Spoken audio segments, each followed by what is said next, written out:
कब है? तो हमने कहा व्यक्ति मरेगा तब तक आप लेकर आएंगे, आप मुंह मत खुलवाइए।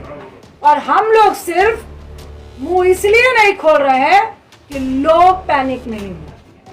अगर आप बिहार की जनता को खतरे में डालेंगे, अगर हमारे बच्चों को आप खतरे में डालेंगे, तो आपका परिवार भी मुख्यमंत्री आवास में नहीं बैठ पाएगा। क्योंकि मैंने अपना रिस्क लिया, उसका नहीं लिया कि बेटा रुक जाओ, पैंडेमिक चल रहा है। और ये बहुत गुंडई राज वाले लोग हैं, किसी की परवाह नहीं है। जब जनता को ये कीड़े मकोड़े समझते हैं तो हम लोग की क्या औकात है?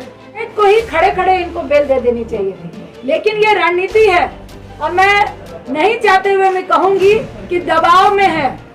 वहां पे कुछ हो रहा था लेकिन रात के 8 बजे नहीं हुआ। क्या बालिका गृह कांड है? क्या आपकी बहुत सारी फाइलें हैं? क्या आपके केस है? नीतीश बाबू, मेरा मन नहीं है लेकिन बताइए, 91 में आप पे हत्या का केस हुआ।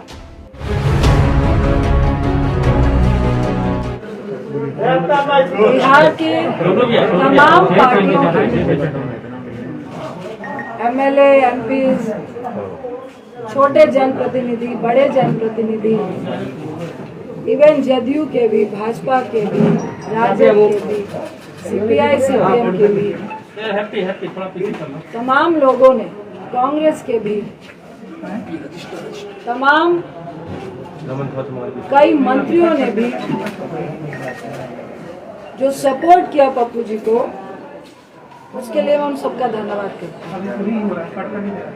तीसरी बात, बहुत राजनीतिक लोग भी चाहते थे कि आज की प्रेस कॉन्फ्रेंस में हम लोग भी साथ आपके खड़े हो। मैं उन सब से माफ़ी चाहती हूँ, क्योंकि मेरा मकसद आज भी अभी तक राजनीति खेलने का नहीं है। ये महामारी का वक्त है, इसलिए मैं उन सब से माफ़ी चाह रही हूँ, क्योंकि सत्ताधारियों को ऐसा कुछ भी मैं महसूस नहीं कराना चाहती जिसकी आड़ में वो लगे हुए हैं। ये महामारी का वक्त है, लोगों को बचाने का वक्त है, इसलिए मैं माफ़ी चाहूँगी कि मुझे ये प्रेस कॉन्फ्रेंस को राजनीतिक लोगों के साथ नहीं करना है। मैं उन सब का धन्यवाद करती हूँ कि जो तहे दिल से पप्पू जी के साथ है। सही मायने में देखिए, लोग पप्पू जी के साथ इसलिए नहीं खड़े हैं कि अभी 4 दिन में चुनाव हो रहा है या कुछ ऐसा होने वाला है, क्योंकि बहुत बड़ी पार्टी है। आज इसलिए खड़े हैं लोग क्योंकि महामारी चल रही है, पैंडेमिक चल रहा है, दूसरी लहर चल रही है और कईयों की जानें जा रही हैं। सब लोग भयभीत हैं और उस भय में हम और आप एक दूसरे का सपोर्ट बन रहे हैं।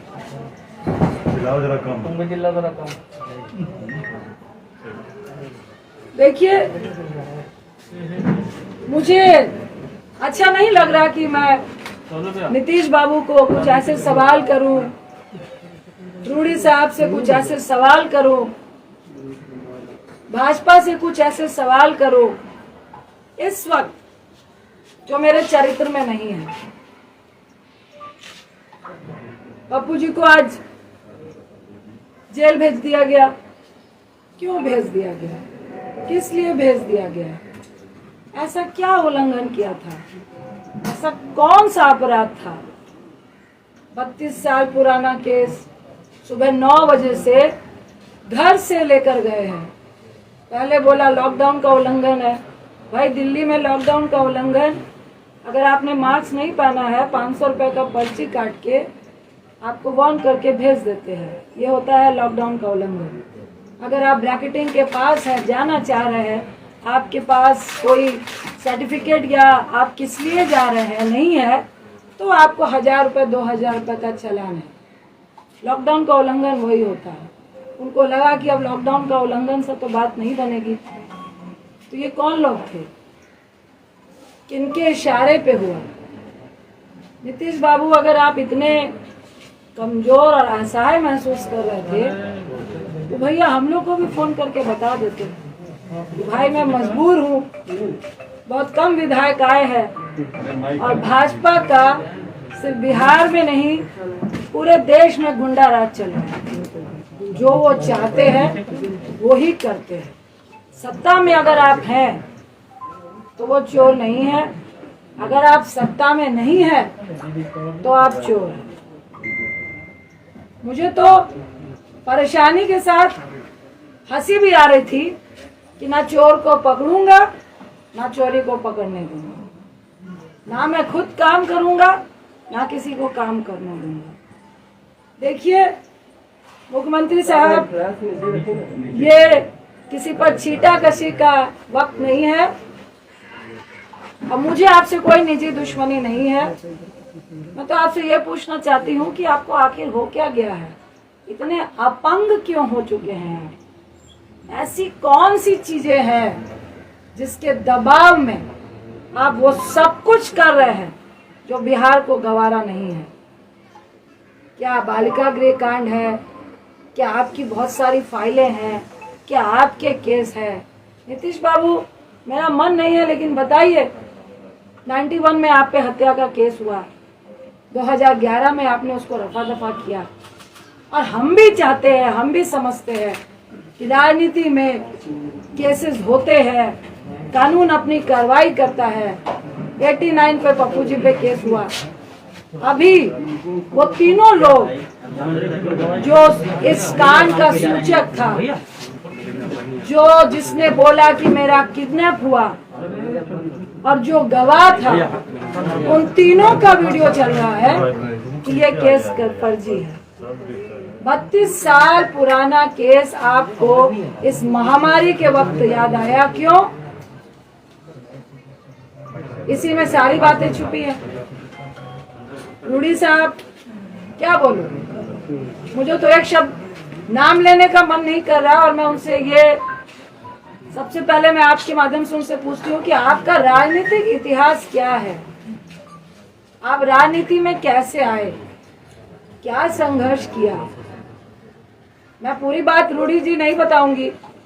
आप पायलट थे, आप कैसे क्या किए, किनको नौकरियां दिलाइया, किसके आशीर्वाद से आप राजनीति में आए, कैसे मंत्री बने और आपके घर में उत्तराखंड में फार्म हाउस से लेकर, बिहार से लेकर, दिल्ली से लेकर कहां कहां पे जितने भी स्टाफ हैं, रूडी साहब आप ही बता दीजिए, सैलरी कहां से उठाते हैं?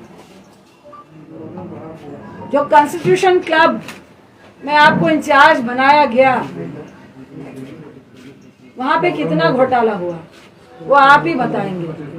वहां कितने स्टाफ हैं और कितने काम कर रहे हैं और कितने आपके यहाँ पे काम कर रहे हैं वो भी आप ही बताएंगे। आप स्किल इंडिया के मिनिस्टर थे, मोदी साहब ने आपको क्यों हटाया वो भी आप ही बताएंगे। एम्बुलेंस के ड्राइवर को स्किल इंडिया के तहत आपको ट्रेनिंग देनी थी, क्यों नहीं दी वो भी आप ही बताएंगे। मेरा तो सवाल इतना है कि जिनके घर पत्थर शीशे के हों, और वैसे लोगों को पत्थर मत मारिए जो सड़क पे पहले से खड़ा है। इतना आसान नहीं होता है, ये कोई ड्रामा या नाटक नहीं चल रहा है कि हम पिक्चर खिंचाने के लिए लाशों के ढेर पे जा रहे हैं, फोटो खिंचाने के लिए शमशान घाट में जा रहे हैं, फोटो खिंचाने के लिए अस्पताल अस्पताल घूमने का काम कर रहे हैं। ये मजाक नहीं है। रूडी साहब, मुख्यमंत्री साहब और ये भाजपाइयों कमरे में बैठ के लॉबी लॉबी खेलने में बहुत मजा आता है। मॉडलिंग करते हुए सेटिंग करने में बहुत मजा आता है। और रूडी साहब की राजनीति हैसियत राजनीतिक व्यक्ति से ज्यादा सेटिंग और लॉबी लॉबी करने वाली है। आज उसी के बल पे जिस तरह आपने पप्पू जी को जेल भेजने का काम किया है, भाई वो तो सड़क पे खड़े थे, अपनी मौत का कफन बांध के परिवार को, पत्नी को, बच्चे को, तमाम लोग को छोड़ के पहले ही अपनी जान देने के लिए खड़े थे। आपने उनको जेल भेज दिया, डरा दिया आपने। कितना डराएंगे? आपने तो मुझे भी जगा दिया। मैं एक सेकंड भी बाहर मास्क के बगैर नहीं रहती हूँ, लेकिन आज हूँ। आपने किया। अब जब तक पप्पू जी जेल में है, खेल तो होगा और अस्पतालों का निरीक्षण भी होगा। जो बेड आप लोग बेच रहे हैं प्राइवेट और सरकारी, और जिन माफियाओं से मिलकर ड्रग्स की कालाबाजारी हो रही है, ऑक्सीजन की कालाबाजारी हो रही है, रेमडेसिविर की कालाबाजारी हो रही है, ये खुंदक सिर्फ पप्पू जी के राजनीतिक कद से नहीं है, ये खुंदक आपकी और ड्रग्स कंपनियों की, अरे बोल लो भाई, तुम्ही लोग पीछे जो एक साथ मिली भगत से जो आप पैसा कमाने में आज बिहार में रोक लग रही थी। हर अस्पताल में लगातार लोग रोक लगा रहे थे। हर अस्पताल में एक तरफ 95,000 का ऑक्सीजन सिलेंडर मिल रहा था, तो कोई व्यक्ति आपको फ्री में पहुंचा रहा था, आपकी दुकान बंद हो रही थी। आपने छेड़ा है, अब तो हम लोग भी चप्पा चप्पा छानेंगे। कितनी मिली भगत है, ये तो सबके सामने है, सरेआम है कि जहां पर शमशान घाट में 200 लाशें जल रही है, वहां आप 10 दिखाते हैं। सिर्फ बिहार में नहीं, हर जगह पे, उत्तर प्रदेश में, दिल्ली में, मध्य प्रदेश में, जहां जाइए वहीं ये हाल है। देखिए, सत्ताधारियों को उतना ही डराना चाहिए जितने में लोग डरे। इतना भी मत डराइए कि लोग डरना भूल जाए। और जो सड़क पे खड़ा हुआ व्यक्ति को आप जब डराने की कोशिश करते हैं, मौत का कफन बांध के खड़ा हुआ व्यक्ति, उस व्यक्ति को जब आप डराने की कोशिश करते हैं, तो डर खुद डर जाता है। ये सत्ताधारियों को समझना चाहिए। और इस महामारी में भी सबसे बड़ी अगर कोई महामारी है, वो है लालची सत्ताधारी, जो इस बड़ी महामारी से भी बड़ी महामारी है। वैसे लोग जो आज सत्ता में विराजमान है, जो जनता को मरते देखकर कीड़े मकोड़े समझते हैं और खुद को उनको मारने वाली दवाई समझते हैं। मुख्यमंत्री साहब, आप और आपका गैंग और ये भाजपाई आज जनता को महामारी में कीड़े मकोड़ों की तरह मारने वाली आप लोग दवाई बने हैं। महामारी से अगर 10 लोग मर रहे हैं, पर आपके कारण 500 लोग का आंकड़ा जो हो रहा है, वो आप लोग के कारण हो रहा है। वो आपकी दी हुई असुविधा के कारण हो रहा है, वो आपकी अव्यवस्था के कारण हो रहा है। पप्पू जी का क्या दोष था? आपके तमाम सरकारी अस्पतालों का निरीक्षण, जिसमें आप रूम में बैठ के मास्क लगाकर जूम से बता रहे हैं कि 25,000 रेमडेसिविर है, इतने ऑक्सीजन सिलेंडर है, इतनी दवाइयां हैं, इतने बेड हैं, इतने वेंटिलेटर हैं। क्या आपने ये बताया कि कितने वेंटिलेटर काम कर रहे हैं? अरे मेरी ही कंस्टिट्यूंसी में 6 वेंटिलेटर है, पर मैं राजनीति नहीं कर रही थी। लेकिन इसका यह मतलब नहीं, जो कह रहे थे कि मधेपुरा और सुपौल की खबर लीजिए, आपको डाटा दूं क्या? वहां पे कितने ऑक्सीजन सिलेंडर है, कहां कहां क्वारंटाइन सेंटर है, और कितने आपके वेंटिलेटर चल रहे हैं, और कौन लोग वहां पे जा रहे हैं। अरे आपके पास तो डॉक्टर और नर्स भी नहीं है जो ये बता सके कि ऑक्सीजन देना कैसे है। आपने 120 रेमडेसिविर दिए हैं, आपने 250 ऑक्सीजन सिलेंडर दिए हैं। हमने पूछा सिविल सर्जन को, भाई साहब 500 लोगों को ऑक्सीजन लगेगा तो क्या करेंगे? तो मैडम दरभंगा में बैकअप है। तो हमने कहा व्यक्ति मरेगा तब तक आप लेकर आएंगे, आप मुंह मत खुलवाइए। और हम लोग सिर्फ मुंह इसलिए नहीं खोल रहे हैं कि लोग पैनिक नहीं हो। लोग नहीं डरे, लोग भयावह नहीं हो, क्योंकि जिसका 95 भी ऑक्सीजन होता है, अगर उसको ये मालूम चल जाता है कि अस्पताल में ऑक्सीजन सिलेंडर नहीं है, उसका ऑक्सीजन लेवल वहीं से 90 और 88 चला जाता है। इस दर्द के कारण आपकी बातों को नहीं बोल रहे हैं, इस दर्द के कारण आपसे हम लोग बात नहीं करना चाह रहे थे। लेकिन आज जिस तरह की स्थिति आपने पैदा की है, तो नीतीश बाबू आपको भी जवाब देना पड़ेगा, रूडी जी आपको भी जवाब देना पड़ेगा। और ये कौन सा मंत्रालय है जो फेलियर के नाम से, कौन से लोग हैं, कौन से ब्यूरोक्रेट्स हैं जिनको आपने कभी अपना ओएसडी बनाया, फिर उनको मंत्री बनाया, और आज वो सबकी मिली भगत से उनकी दुकान नहीं बंद हो जिसके लिए आप मुंह बंद कराना चाहते हैं। अरे कितनों का मुंह बंद कराएंगे? और शर्म आनी चाहिए, और थोड़ा डरिए। आप पप्पू जी को जेल में बंद कर देंगे तो क्या लोगों को मरने देंगे? आपकी ये मंशा है कि लोग मरे और हम तमाशा देखें? गोल्फ के मैदान में गोल्फ खेलते हुए कि भाई स्थिति बहुत पैनिक है, मुझे तो बहुत डर लग रहा है, आई एम वेरी सेफ, कहने में बहुत मजा आता है। मोदी साहब आप भी आइए, जो सेंट्रल में चुप्पी साध के बैठे हैं, ये आपके ही क्रियाकलापों का प्रेरणा है जो आज आपके लोग कर रहे हैं। पहले जब सेकेंड लहर आई, दूसरी लहर आई, तो आप सत्ता के जुनून में, जीतने के जुनून में इतने पागल थे कि हमारे देश में ये जो महामारी की आपदा है, ये प्राकृतिक आपदा से ज्यादा WHO और पूरे वर्ल्ड के कंट्री का ये कहना है कि 90% हमारे देश की जो आपदा है वो मैन मेड है। आपके प्रधानमंत्री, आपके सत्ताधारियों ने इसको जबरदस्ती फैलाने का काम किया है, लोगों को मारने का काम किया है। और आपको शर्म नहीं आ रही कि उस बीच में अगर कुछ लोग अपनी जान की परवाह किए बगैर आपकी मदद करना चाहते हैं, तो आप जेल जेल खेल रहे हैं, आप राजनीति खेल रहे हैं, आप लॉबी खेल रहे हैं। देखिए, मुझे लॉबी खेलने का कोई शौक नहीं है, ना इस वक्त राजनीति खेलने का शौक है, और ना ही जो खेलेगा उसको खेलते देते रहने का, देखने का शौक है।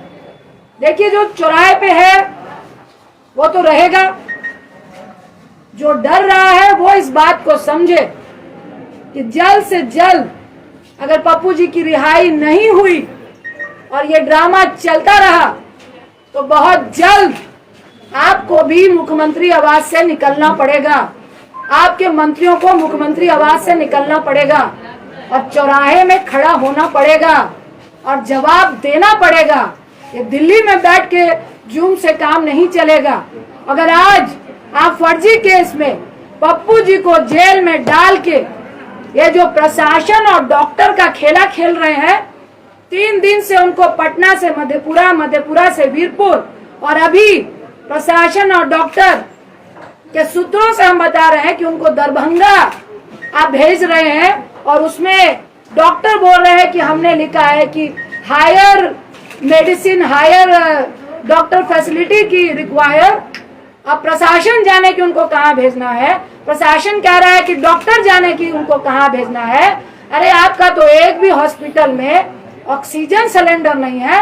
आप पप्पू जी का सीवियर इन्फेक्शन है, सुन लीजिए, शुगर के पेशेंट हैं, और 1.25 महीने पहले उनका गॉल ब्लैडर का ऑपरेशन हुआ है, उनके लीवर में 30% प्रॉब्लम है। और अभी मैं आते वक्त भी जो डॉक्टर ने ऑपरेट किया उनसे बात करके आई हूँ कि हैवी रिस्क है कि उनको दोबारा इस हालात में इन्फेक्शन के चांसेस हैं, क्योंकि बहुत नया ऑपरेशन है। उसके साथ ही उनको सीवियर इन्फेक्शन थे, जिसकी सारी रिपोर्ट आपको दी गई है। मैं फिर आपको आगाह करूंगी कि ये खेला बंद कर दीजिए, ये राजनीति बंद कर दीजिए, उनको रिहा कीजिए, और आपके जेल के अंदर वो पॉजिटिव होके आएंगे तो ना मैं माफ करूंगी, ना आपको जनता माफ करेगी। और सिर्फ माफी से काम नहीं चलेगा। अगर चंद दिन के अंदर, 2 दिन के अंदर पप्पू जी रिहा नहीं होते हैं, और आप ये डॉक्टर और प्रशासन का खेल खेलते हुए उनको हर दिन गाड़ी में 4-4 लोगों के साथ बैठा के जो घुमाने का आप काम कर रहे हैं, तो आप भाजपाई लोग भी सुन ले, मुख्यमंत्री साहब भी सुन ले। रूडी साहब, आपकी जो एम्बुलेंस घर में थी वो सरकारी खजाना था और एक तरफ लोग 12,000 रुपए पर किलोमीटर एम्बुलेंस के लिए दे रहे थे और तब भी नहीं मिल रही थी।